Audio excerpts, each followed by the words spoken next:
Welcome back to the Optimize You podcast, the place where we're helping you optimize looking and feeling your best. If you enjoy the show, be sure to share it with a friend, like, and subscribe. And let's get into today's podcast.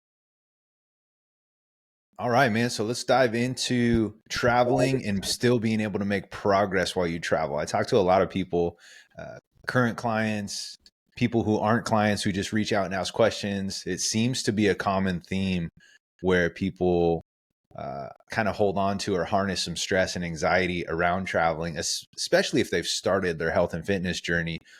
Have you heard that from people? Has that been an issue? Have you heard of like, man, travel? I even worry traveling. I'm not sure how to stay on track. I don't want to undo all my progress, those sort of things. Oh, dude, for sure. And honestly, I struggled with this for a long period of time too, where when I traveled, it was like the all or nothing mindset, and I'm sure plenty of people can relate to this, where when you travel, it's like either you are so rigid and you're not even enjoying the trip or anything that you're doing, or you're all the way on the other side and you're just enjoying the shit out of the trip. You're eating everything in sight. You're drinking everything in sight. And I think for me, what I've just realized is like, there's got to be a balance there. There's got to be like, I've always really vibed with and just recommended to my clients the approach of finding 2 to 3 things that you can like lock in on during the trip and just focus on enjoying yourself mostly. Like it's just like really put your attention into enjoying the trip, right? And like, okay, like I'm gonna, for example, a lot of times what I would do is like I'm gonna focus on getting my steps in, prioritizing protein, and staying hydrated, right? Like it's like I'm gonna focus on those 3 things, and then like I'm just gonna enjoy the trip. Like I'm gonna have some drinks, or I'm gonna have some like I'm gonna choose the food that I want to eat out, like and also sometimes maybe have something that's going to be a little bit like more quality. But I think when you go into it with this whole, oh, I need to be perfect, I'm going to lose all my progress, like first off, know that you're not going to lose your progress just by enjoying yourself for a weekend or a week. Like even if it went crazy in the direction of eat everything in sight, drink everything in sight, you probably feel like shit. Maybe you do probably gain some weight, but you're not going to be as far away from where you were as you think. Like you never get as far away as you think you do. And so just that's the big thing I've always used. 2 to 3 things, like focus on those things and then just enjoy yourself, because in the end of the day, like life's short. Like we don't go on vacation to be stressed out and just like be so worried about how we're going to stay in shape. Like we go on vacation to get away from work and get away from, our normal life and have fun, like experience things and enjoy some stuff that you don't normally do. And so I think that's the big thing that I always tell my clients. How about you, brother? Yeah, dude. I mean, I couldn't agree more. I think that there's a huge emphasis on specifically people that possess the all or nothing mindset. Like they want to be really driven in routine because they know they can drive some really good outcomes and results like that. And I'm all for that. Like dive all the way into it. But then there also comes this skill that nobody ever really talks about, and it's being able to have the leniency, the flexibility, the kind of scrape your knees through the process, which is actually required. I think everybody when they start their health and fitness journey, they're like, oh man, I'm on a roll. I'm crushing it. I see progress. So I'm going to double down on the things that I've been doing, the hydration, the sleep, the getting the workouts in, getting my steps, prioritizing protein, et cetera, all the habits, which is great. I'm a huge fan for that. But you also have to learn where to pull back and go, okay, to your point, travel, assuming it's not work related, and even so maybe work related too, but like you're supposed to enjoy it, right? Like if you're going on vacation, first and foremost, you have to enjoy it. And if you don't have a plan or a structure or a roadmap that allows you to include those things, then it's probably not something that you could do sustainably for the long run and for the long haul. So I always encourage people to look through this lens of like, expect to quote unquote mess things up. Expect it to be super messy when you travel. Expect to not be perfect. Like you're going to mess it up. And I'm calling it out before you even do it, so that when it happens, you're like, oh yeah, I didn't get blindsided by it. I'm not super hard on myself. Matt said this would happen. And it kind of lets some pressure off their shoulders of like, oh, okay. Because my verbiage to my clients always when they travel is, hey, let's find some ways, and right up your alley, what you were talking about. You're like, I have these anchors that I do. I do something very similar, but I just tell them like, hey, what's your version of keeping the guardrails on? I can kind of give you some suggestions here, but what are you willing to commit to? Like, what are a couple things that you want to harness kind of like in your back pocket and be like, those are the things I'm going to focus on? Is it sleep? If you know you're going to put yourself in a good position to be able to get some sleep. If you're going to enjoy alcohol, don't make it like a, I'm gonna prioritize 80% whole foods and like, and make this super clean diet change. Do something that's gonna allow you to have some flexibility, but something that you can harness. Like, okay, with your first meal of the day, you're gonna make sure you're prioritizing protein, and you can make that your anchor. It could be something super simple. I think a lot of people forget that they get a ton of steps when they travel too, right? Like you mentioned steps, walking's a great one. So it's like you're going to get so many steps at the airport. A lot of the times, we don't have the luxury. Sometimes you don't even like rent a car when you travel. So you kind of just walk everywhere. So your steps, I know clients that have gone to Disneyland, dude, they're 25, 30,000 steps in a day, right? And their normal targets like 8 to 10,000, right? So they're tripling what they would normally get. And so I think people forget that when they travel, dude, you're going to get a ton of steps. Like pick one or two, maybe maximum three anchors that are just right up your alley and in your wheelhouse that you can crush. And then the rest of it, just don't worry about it. Have fun, enjoy yourself. And so that's kind of the roadmap and the approach that we take. It goes a little bit more in depth than that, but generally speaking, that's what I have my clients do. I like it, dude. And I love the expectation thing because I think that's the big thing. It doesn't even matter if it's about traveling, if it's about anything. If you have these unrealistic expectations, that's where all the frustration sets in. A lot of that self sabotage can pop up, just because you had this expectation that was never going to be matched, and then you came in a little bit short, even if you were great. But yeah, if you keep them really low and you expect shit to hit the fan and you expect you to not have control over the food, so it's going to be a lot worse. Then you come in higher of that, and it's like it's a success. And so I think that's a really good way to go about it. I also have a few good tips that I like to use too. So or I think that can help, and we could kind of even bounce back and forth for this a little bit of just like small tips people can use to help themselves on vacation. Because I know for me, what I've like to do is like get my movement and exercise in early in the day. It's like, and then even if that's the one thing that you decide to do, if you're like, you know what, I'm going to get a workout in and a walk in every day. I mean, and obviously the workout doesn't have to be anything crazy, but I always have liked bringing bands. If I'm intending to do that, bring some bands, especially if you don't know if you're going to have access to a gym, or if you're not going to have access to a gym, you can get something in the morning, go on a walk, get a workout in, and then it really just sets the tone for the day. You won the day, and then even whatever happens the rest of the day, just know you got that big win in right away. Or like even if you're like, what, I'm going to win that morning, and I'm going to get a workout in, a walk in, and I'm going to have a quality like high protein breakfast. Right? It's like that, like those three things alone hit those three anchors, but also like you had a great start to the day. Now by 10 a.m. hits, and it's like do whatever the hell you want within reason, right? But generally, you're not going to make as crazy of like maybe negative choices towards your health and fitness just because you started out with these big great things to get yourself moving in the right direction.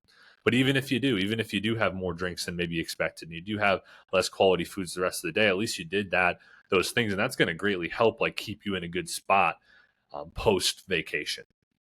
Yeah, 100%. You mentioned bands. So my clients all know that the second they come on board and they go through the onboarding process, 1 to 2 days later, they got a set of bands delivered right to their house, right? So it's a travel band set when they come on with me. And that's literally what it's for. And so somebody who has access to like a badass home gym or like full gym access is great. And that's how we program their workouts. However, I like to keep that callus and consistency of doing something. I don't even care if it was body weight, but I actually have programmed a travel / body weight band workout that's in each individual's programming, so that I tell them, okay, instead of doing your normal regular programming, I want you to do a travel band workout and give yourself credit and check off your normal workout. And so that way adherence stays high. I have something called a weekly task completion percentage. And I just say, hey, let's try to complete 80% of the tasks that are on your schedule. And this is generally speaking on a weekly basis. And in order to keep that workout checked off, you may not have access to your full gym, or you may have a hotel gym that barely has any equipment, or you may not have anything. But if you pack your travel bands with you, you bet your ass you can get an awesome workout in with the set of travel bands, right? Just like you said. And even then, if you don't, we have body weight stuff too. But I want you to do something. I want you to continue and build that callus of I'm prioritizing and moving my body because I get to, not because I'm trying to punish you while you travel on workout and you can't enjoy yourself. No, I want you to prioritize movement so that you can enjoy these things and you can optimize your body and enjoy life at a whole nother level. And it comes down to creating that, okay, if I'm with family, if I'm with friends, I'm with people that I enjoy and I love, where can I do a little bit of thinking ahead, 1 to 2 steps ahead? Where does that mean waking up 30 minutes before everybody so I can get a 15 to 30 minute body weight or band workout in and I can feel accomplished? A lot of times that's what it is, right? Maybe you can encourage your friend or family or whoever's with you to jump in with you. Don't expect them to, but you can invite them. And if not, that's totally cool too. Just do it before you guys have plans together, and then you won't have like this dark cloud hanging over your head. And hey, even worst case scenario, if you didn't do anything, right? Like, let's just say anything. Most of the time when you're traveling, let's say 7, 14 days, I just kind of had an anomaly with a client who traveled over 30 days. They were cabin, like literally no service, no nothing for like over a month. And that's a pretty cool story too. But like, you're probably most likely not going to be traveling for that long. So even if you didn't do that stuff, you didn't do a workout, that's okay. It's not the end of the world. I'm more so concerned. I tell everybody this too. How quickly and seamlessly do you make the transition back into your regular routine? That's what I'm most concerned about, right? Like it's like, do you go, okay, I screwed off the last 7 days because I was traveling. I didn't even do a travel band or body weight workout. I didn't do anything. Well, at least I got some steps in. You can still pull some wins out of there. But I'm looking at, okay, if you get back on a Wednesday, do you not transition into your routine until the following Monday? Are you taking the whole weekend off? Or when you get back, are you going right to the grocery store the next day? Are you prioritizing getting back into your sleep routine? Like, how quick is that transition? And I'll tell you, the people that are more advanced and the people who progress like crazy, they have a smaller transition time when they get back from their traveling. And I've noticed that it's like they're back into their routine quick, and they're not so much like black and white on off. It's not like that. It's just like they did some stuff when they traveled. They stuck to somewhat of a plan. They maybe had a couple anchors, but the second they got back, I have clients that like are already ordering their food on their app for the grocery store to be delivered at the house when they get home. So if they get home late and they got work the next day, like it's already taken care of for them. And those are the people that crush. I'm not saying you have to get to that degree and that level, but that's the different levels that you see there is like, okay. And then you have the person that goes, oh, I'm going to take the next 3 days off and kind of go through the motions. And then I guess when Monday hits, I'll restart and get back into my routine. And there's nothing wrong with that, but that also becomes a habit if you have this like mindset of, oh, okay, I got home in this part of the week, so I can just take the rest of the next 4 or 5 days off and vacation from home and not do anything. I don't recommend that. That's just it's not a good, it's a slippery slope, right? It creates underlying habits there that will allow you to continue to move down that road in that direction. And we want to nip it right away and go, okay, we had our fun, we enjoyed ourselves. So I'm always concerned with how quickly do you get back in your routine? How quickly do you get back on track? Um, Knowing that you're going to fall off, knowing that you're going to take hits, knowing that it's not going to be perfect. What's that transition time look for you? And the people who are successful, their transition time is very quick. Like they respond really well. And that's from what I've noticed. That's a good point. That's a good point because I mean, you see people that week long vacation or that weekend long vacation turns into like 2, 3, 4 weeks right off the Mm-hmm. plan. And the thing is like you can build momentum quickly, but you can also build momentum like negatively quickly too in a wrong direction. So it's like the momentum goes in both ways, and if you start to get off a plan, I mean, I've done that many times where you kind of lose track and you lose like the habits fall off, and then all of a sudden you're like, oh shit, like this has been going on for 2 weeks before you catch yourself, and Yeah. it's hard to get back on at that point. The longer you wait, the harder it is to get back on track, and so that's also why it pays to like set yourself up with different things so you don't really get that far astray, and it's not even that much of an adjustment coming back to normal life. Maybe you just didn't have control over the food. Maybe you ate out for every meal just because you didn't have like a VRBO or a place to make your own food or whatever it may be, which is perfectly fine. Like you can still have quality foods eating out. Now it's not going to be as good as making your own food, but there's like really ways to do it, and you can always move no matter where you're at. Even if you're just walking around your hotel room, like that, like there's or your hotel or whatever it is. There's ways to always get workouts in. You mentioned body weight, even like Yeah. if you forget the bands, body weight. I've even gone as far as to like sometimes if I'm like just not feeling it, or if I'm just like I need to get something in quick, like I'll just do like rip out like 100 push-ups, 100 squats, 100 sit-ups. Just kind of keep that one in my back pocket. And I've actually mentioned that to clients before, as like if you just have like 5-10 minutes, like rip out 100 push-ups, 100 squats, 100 sit-ups, or rip out 50 of each of them, or just do something, because you're going to get a great pump in, like a pretty solid workout in doing that as quick as you possibly can. Get that heart rate up, get a good workout in, and at least keep that momentum going in the right direction. Also, another thing that's really helped me when traveling is packing stuff from home, right? Like putting maybe protein bars, like bringing protein powder, just like things that are going to help. Because I think that protein can be one of those things that's really hard to keep up on vacation. People have struggles keeping it up as is, but you're on vacation, you don't have as much like choice over the foods that you're eating. That is something where I've always like kept bring protein bars, or bring like quality snacks that you can use. Bring some beef jerky, things that are going to help you throughout the day as well. I think can come in handy too.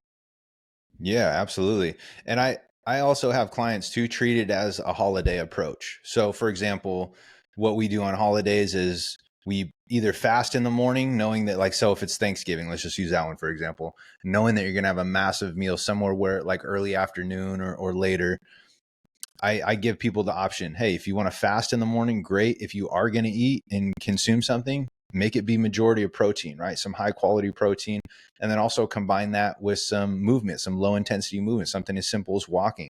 So we want to take more of an approach of attacking the day. This goes back to like getting up maybe potentially 30 minutes before everybody else does to make sure you get some movement in. And it doesn't have to be a workout. It could just be a walk, right? Maybe you can encourage people to walk with you. You never know. But taking that holiday approach, either fast or prioritize protein if you are going to eat something early in the day, and then some sort of movement. You do those two things, you'll feel accomplished going into the rest of the day, knowing that potentially you're not going to have as much control as you would like, or how you normally do in your routine. So the meals are going to be very carb dense, fat dense. And I just tell people like enjoy yourself, like have whatever you want, be mindful. It's a good opportunity to use more of like the intuitive approach. A good thing to do with that too is don't eat until you hate yourself, but eat till you're about 80% full is always a good approach. Like, so, don't fill yourself up and then going for seconds and thirds until the food's gone. Like, just, it's a great way to be in tune with your body and go, okay, I'm going to eat till I'm 80% satisfied right now. I'm 80% full. And if you do that and you just wait, drink some water, chill, show some self-control, and you'll notice that some of those cravings and that the habit of eating will subside, and it'll kind of just slow down. So I think it's a great opportunity to help build a few different skills that we talked about in there, so that later on you can have the approach and have the confidence of going, oh yeah, I remember last time I traveled, I was still successful. And yeah, I probably, and I tell people this too, you're going to gain weight when you travel. Like, just expect to gain some weight. And I had some great examples of clients where just recently they've gained 9 pounds, 13 pounds, 7 pounds, and they're traveling within like 7 to 14 day ranges. But as soon as they transition back in the routine and they get back home, a lot of that, almost all of it, is water. And so it falls off really quick. So once they get back in the routine, they're not eating these super carb dense, fatty dense foods, super processed stuff. The inflammation starts to go back down. The water retention starts to subside, and they flush some of that out, and they get right back to where they started before they went on their travel. So I always remind people of that, of like, remember, fat gain and weight gain are going to be totally different things. And water retention is a real thing.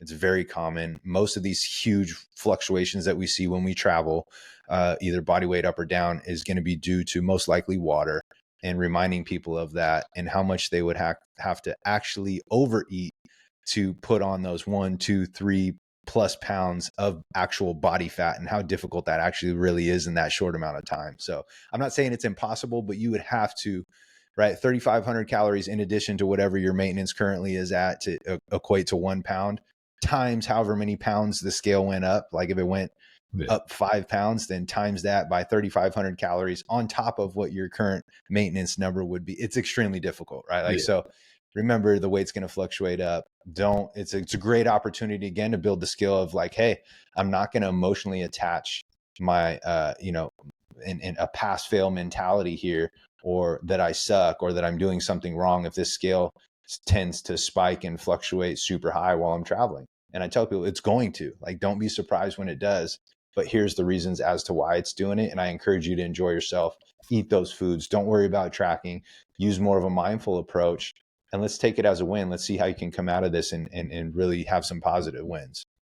Yeah, dude. And you took the words right out of my mouth with the whole 80% full thing. I was going to say, like, the one thing that is a great approach as well is like, don't feel like shit after this meal approach, Mm. right? It's like, I'm going to feel good after this meal.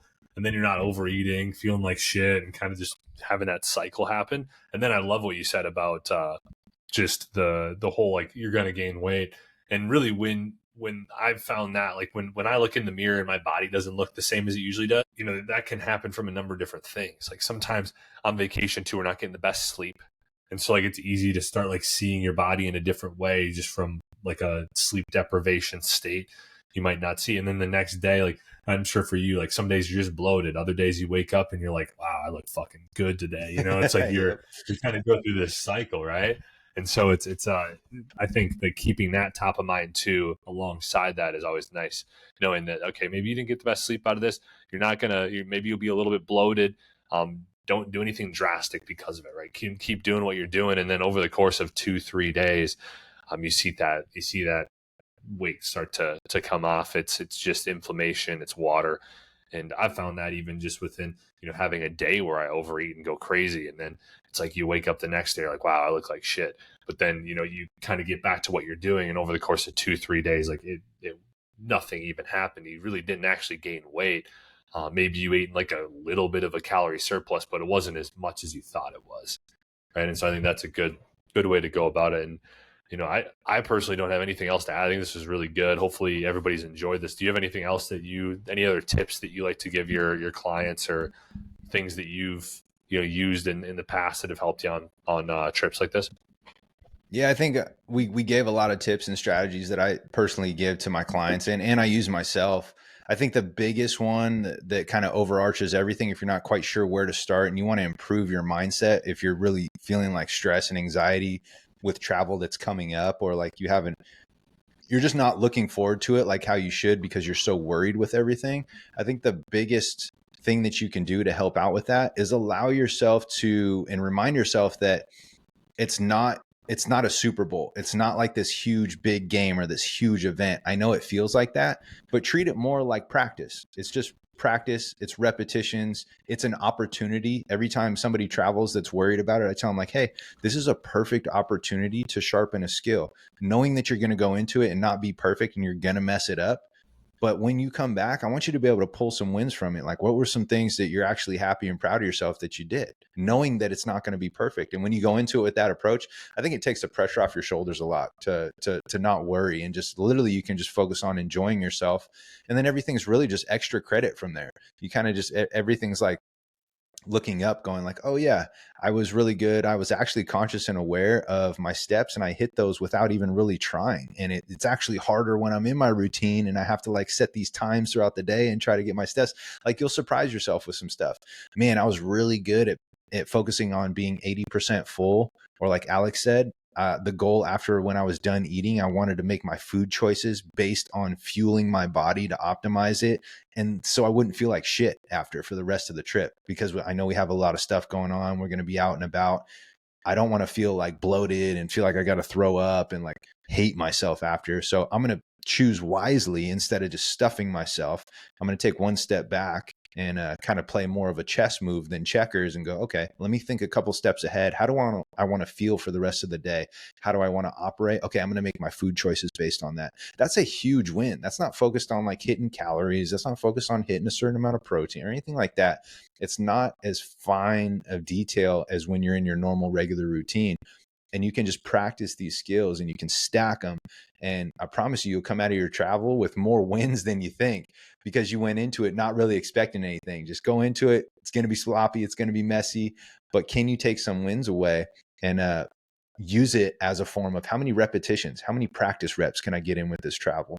And you'll come away from it a lot stronger and a lot more confident each and every single time you do it. Good shit, dude. Yeah, that's a great way to end it. I got nothing else to say. I thought that was awesome.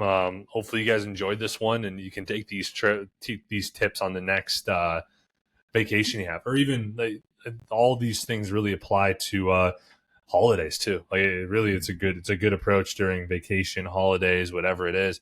But hopefully this has been enjoyable. We appreciate you guys watching and listening every single week. If you have any certain topics you want to hear, toss a comment down below in the YouTube, or I think you can do that in Spotify and Apple as well.